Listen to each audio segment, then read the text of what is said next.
Hello student, स्वागत है आप सभी का मेरे इस चैनल इजी लर्निंग विद अमन में। और आज के इस वीडियो में मैं आपको पॉलीगॉन बनाकर दिखाऊंगा लंबवत समद्विभाजित विधि यानी कि परपेंडिकुलर बाइसेक्टर मेथड से। यह मेथड एक जनरल मेथड है और इस मेथड का यूज़ करके आप जितने चाहे उतने पॉलीगॉन्स बना सकते हैं जिसकी भुजाओं की संख्या 4 से शुरू होगी और आप 8, 6, 9, 10, 11 ऐसे बना सकते हो। ठीक है, उसी तरह है जैसा आपने पिछले वीडियो में देखा था सेमी सर्कुलर मेथड, उसमें भी आप जितने चाहो उतने भुजाओं के पॉलीगॉन बना सकते हो। यहाँ पे भी वही सिंपल केस है। ठीक है, तो जनरल मेथड है, हम ये नहीं बोलेंगे कि मैं आपको इस वीडियो में पंचभुज या षष्ठभुज बनाकर दिखाने वाला हूँ।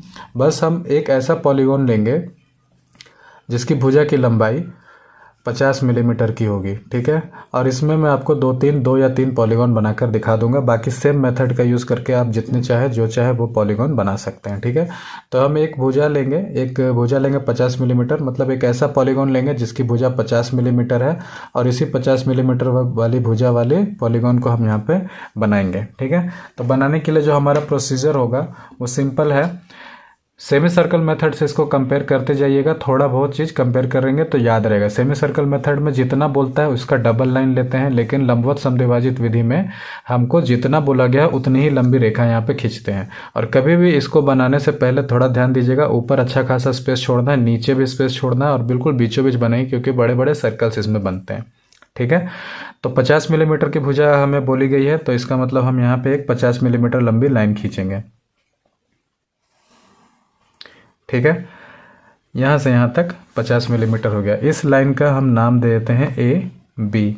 अब देखिए ये 50 मिलीमीटर लंबी रेखा जो हमने खींची है, क्वेश्चन में बोला है कि मान लो क्वेश्चन में इस तरह रहेगा कि लंबवत समद्विभाजित विधि द्वारा एक पंचभुज की रचना कीजिए जिसकी भुजा 50 मिलीमीटर हो। ठीक है, तो अगर 50 मिलीमीटर बोल दिया और हमने यहाँ 50 मिलीमीटर लंबी लाइन खींच दी, इसका मतलब हमने पंचभुज की पहली भुजा बना दी, या फिर जो भी पॉलीगॉन आप बनाने जा रहे हो उसकी आपने पहली भुजा बना दी है। ठीक है, तो पहली भुजा बन गई। अब हमको क्या करना होगा, इसको समद्विभाजित करना होगा यानी कि बाइसेक्ट करना होगा। तो बाइसेक्ट करने के लिए इसका मध्य बिंदु निकालना होगा, प्लस उस मध्य बिंदु से एक रेसी रेखा बनानी होगी जो कि इस लाइन पर परपेंडिकुलर हो यानी कि 90 डिग्री के एंगल पर गुजरे।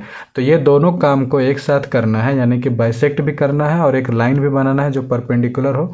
तो उसको करने का सबसे अच्छा मेथड होता है कंपास के हेल्प से। आप चाहे तो मध्य बिंदु इस स्केल को रख के भी प्राप्त कर सकते हैं, लेकिन वो इतना एक्यूरेट नहीं होगा। वो एक्यूरेट होगा लेकिन एक साथ दोनों काम नहीं होंगे, इसमें एक साथ दोनों काम हो जाएगा। आपको करना ये होगा कि आप अपना कंपास लीजिए और आधा से ज़्यादा अंदाजन आप पता लगा सकते हो कि हाफ से अधिक कितना होगा। इतना होगा हाफ से अधिक, आधा से अधिक का आर्क ले लीजिए। एक आर्क ऊपर बनाइए और एक आर्क नीचे बनाएंगे। ठीक है, इसी तरह अब दूसरे वाले पॉइंट पर रख के, इस पॉइंट पर रख के एक आर्क ऊपर और एक आर्क नीचे बनाएंगे। दोनों आर्क एक दूसरे को कहीं ना कहीं काटेंगे और काटेंगे तो हमें पॉइंट्स मिलेगा। उन पॉइंट्स को अगर आप मिला देंगे, तो एक रेखा बनेगी और ये रेखा बिल्कुल ए बी के बीचों बीच बनेगी और 90 डिग्री के एंगल पर बनेगी। तो इस तरह से एक ही काम करके आप दो काम निपटा सकते हो। ठीक है, तो ये रेखा हमारे लिए बहुत महत्वपूर्ण है, इसलिए इस रेखा को हम ऊपर तक एक्सटेंड कर देते हैं। यही है परपेंडिकुलर बाइसेक्टर। ये एक परपेंडिकुलर है ए बी पर और ये बाइसेक्ट भी कर रही है, इसीलिए इसको परपेंडिकुलर बाइसेक्टर मेथड कहा जाता है। ठीक है, अब हमारा काम है कि इस लाइन पर अलग अलग तरीके के पॉइंट्स हमें निकालने हैं। तो सबसे पहला पॉइंट जो आपका होगा वो होगा ए से बी को नाप लेना है। नहीं, यहाँ पे ओ दे देते हैं। सबसे पहला जो पॉइंट होगा आपका, ओ से ए को मेज़र कर लीजिए कंपास से और एक आर्क यहाँ पे लगा दीजिए। ठीक है, ये जो आर्क आपने लगाया ये आपका पॉइंट नंबर 4 होगा। ठीक है, अब देखिए ए से बी मेरा 50 मिलीमीटर है, यानी कि ओ से ए मेरा 25 मिलीमीटर होगा, तो ओ से 4 भी 25 मिलीमीटर ही होगा। आप चाहें तो स्केल से भी मेज़र करके यहाँ पे मार्क लगा सकते थे और उसको नंबर 4 दे सकते थे, लेकिन आप ज़्यादा से ज़्यादा प्रैक्टिस कीजिए कि आप ज़्यादा से ज़्यादा कंपास का यूज़ करें क्योंकि वो ज़्यादा एक्यूरेट होता है। ठीक है, तो समझ गए आपको कैसे करना है। ओ से ए को मेज़रमेंट कर लो या फिर ओ से बी को, आना 25 ही है, और एक आर्क ऊपर लगाएंगे और ये आपका पॉइंट नंबर 4 कहलाएगा। ठीक है, अब इसमें कुछ पॉइंट्स को आपको याद रखना है। पहला पॉइंट, ये जो आपका कट रहा है आर्क, इसका इससे कोई मतलब नहीं है, ये अलग चीज़ है, ये अलग चीज़ है, ठीक है। इस बात का ध्यान रखिएगा, बहुत सारा स्टूडेंट इसमें कंफ्यूज हो जाता है, ठीक है। ये चीज़ आपको याद रखना है। दूसरी बात, आपको यहाँ पे 1 नहीं देना, 4 देना है। 4 क्यों देना है? क्योंकि पॉलीगॉन में मिनिमम जो भुजाओं की संख्या होती है वो 4 होती है, जिसको हम वर्ग कहते हैं, ठीक है। रेगुलर पॉलीगॉन की अगर हम बात करें तो वर्ग कहते हैं। और 4 से नीचे भुजाओं वाली जो संख्या होती है, जैसे कि 3 भुजाओं वाली त्रिभुज और उसके बाद तो कुछ होता नहीं है, वो पॉलीगॉन की श्रेणी में नहीं आता। इसीलिए पॉलीगॉन की श्रेणी में आने के लिए मिनिमम 4 भुजा होना चाहिए, इसीलिए हम लोग यहाँ पे 4 देते हैं, ठीक है। ये कुछ बात है आपको याद रखना होगा। अब दूसरा पॉइंट क्या है आपका, ए से बी या बी से ए जो भी मापना माप लीजिए, वो आएगा आपका 5 सेंटीमीटर या 50 मिलीमीटर, ठीक है। अब बी पर ही रखे रखे ऐसा माप लिए और बी पर ही रखे रखे अब क्या करेंगे, यहाँ पे एक आर्क लगा देंगे। तो यहाँ पे जैसे ही आर्क लगाया आपने, तो यहाँ पे आपको एक पॉइंट मिला, इसको हम देते हैं पॉइंट नंबर 6, ठीक है। याद रहे 5 नहीं देना है, इसको देना है 6, ठीक है। अब ये हो गया हमारा 4 और 6।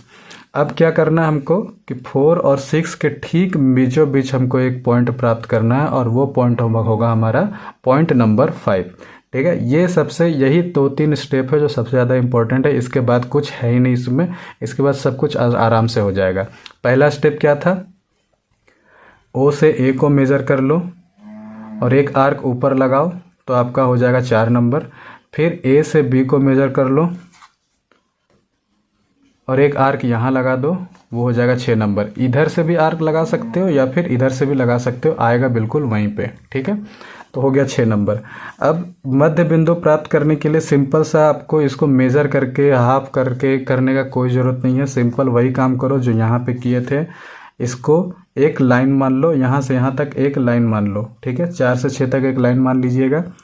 इसके बाद आधा से अधिक कितना होता है, यहाँ 4 है तो आधा से अधिक कहीं यहाँ पे होगा।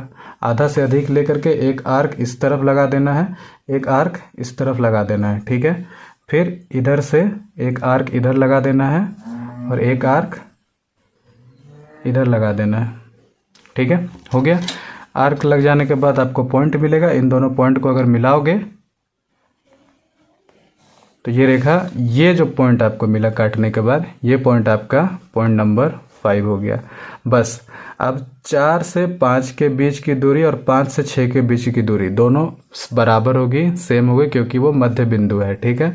4 से 5 और 5 से 6 आपको पता है, तो 6 से 7 भी आप निकाल सकते हो। कैसे निकाल सकते हो, कंपास के हेल्प से 4 से 5 को मेजर कर लो या 5 से 6 को मेजर कर लो, ठीक है। और फिर आगे आर्क लगाते चले जाओ। अब देखो ये वाला जो कंपास है, ये लॉकडाउन में जुगाड़ के कारण अभी पुराना खोज के निकाला गया है, नहीं तो अभी नया खरीदा जाता तो ये सही रहता है। आप लोग को ध्यान देना है कि कंपास जब भी यूज़ करो, जब भी खरीदने जाओ, तो ऐसा वाला कंपास लेना कि लगाने के बाद ये पेंसिल का पॉइंट और ये कंपास का पॉइंट दोनों सट जाना चाहिए ऐसे, वो सबसे एक्यूरेट कंपास होता है, ठीक है। तो फिलहाल जो है उसी से काम चलाते हैं। ध्यान रखें कि जितना 4 से 5 होगा उतना ही 5 से 6 होगा, उतना ही 6 से 7 और 8 के बीच की दूरी होगी, ठीक है। तो हम क्या करते हैं, हम फिलहाल अंदाजे से इसको 1-1 सेंटीमीटर है, शायद 1-1 सेंटीमीटर मिलाते चले जाते हैं, ठीक है।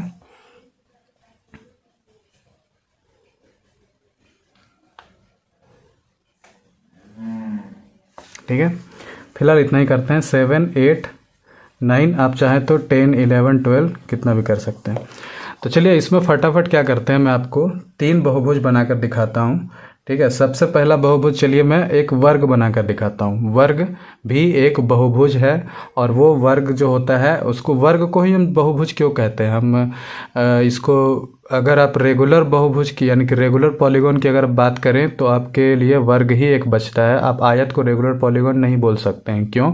क्योंकि रेगुलर पॉलीगॉन का मतलब होता है कि चारों भुजाएं आपकी बराबर होनी चाहिए, या फिर उस पॉलीगॉन में जितनी भी भुजाएं हैं वो बराबर होनी चाहिए।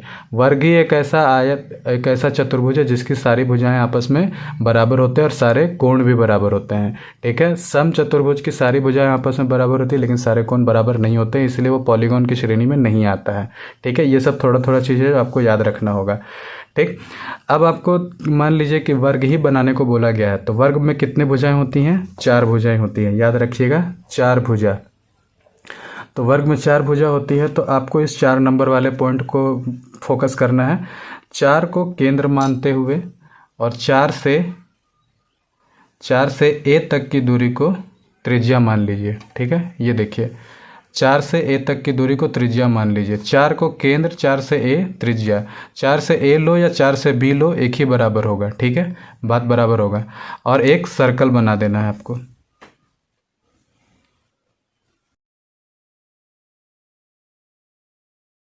ये आपका सर्कल बन के तैयार हो गया है। अब इस सर्कल पे आप क्या करेंगे कि आपका पहला भुजा ए से बी है जो कि 50 मिलीमीटर लंबा है, बाकी की भुजाएं भी इतनी ही लंबी होगी, 50 मिलीमीटर लंबी होगी। इसीलिए आप ए से बी को मेज़र कर लेंगे, फिर बी से एक आर्क लगाएंगे इस सर्कल पर यहाँ, और फिर ए से एक आर्क लगाएंगे इस सर्कल पर यहाँ। ये आर्क आपको 2 पॉइंट देगा, एक ये पॉइंट, एक ये पॉइंट। इन पॉइंट्स को अगर आप आपस में मिलाएंगे तो आपका वर्ग बनकर तैयार हो जाएगा, जो कि एक रेगुलर पॉलीगॉन है।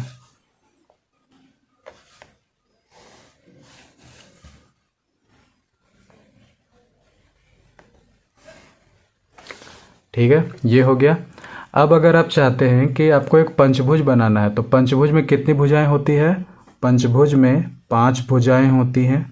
ठीक है, तो 5 भुजाओं के लिए आपको 5 नंबर वाले पॉइंट को केंद्र मानना होगा। 5 नंबर वाले पॉइंट को केंद्र मानिए, और ए तक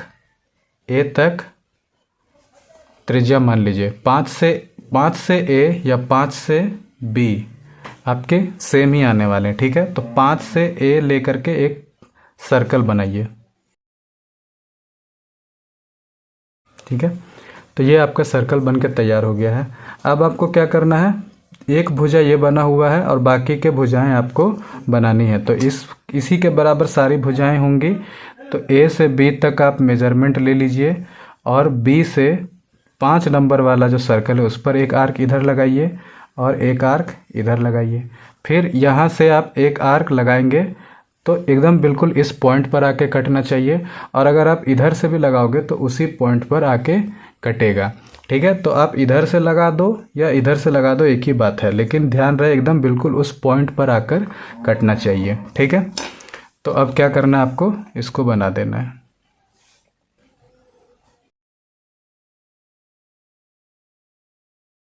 तो ये हो गया आपका पेंटागन रेडी। अब अगर मान लीजिए षष्ठभुज बनाना हो तो आपको क्या करना होगा, 6 नंबर वाला पॉइंट को पकड़ना है। ठीक है, 6 से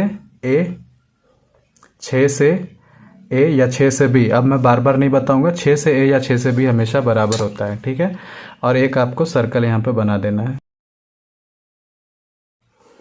ये सर्कल बनकर तैयार हो गया। अब ए से बी तक की जो दूरी है वही आपकी बाकी की भुजा की लंबाई होगी। तो ए से बी को नाप लेंगे, इस तरह से ए से बी को नाप लेंगे, बी पर रख के एक आर्क इधर लगाएंगे, फिर ए पर रख के एक आर्क इधर लगाएंगे, फिर इस पॉइंट पर रख के एक आर्क इधर लगाएंगे, फिर इस पॉइंट पर रख के एक आर्क इधर लगाएंगे। बस, अब इसके बाद ज़्यादा आपको लगाने की ज़रूरत नहीं है।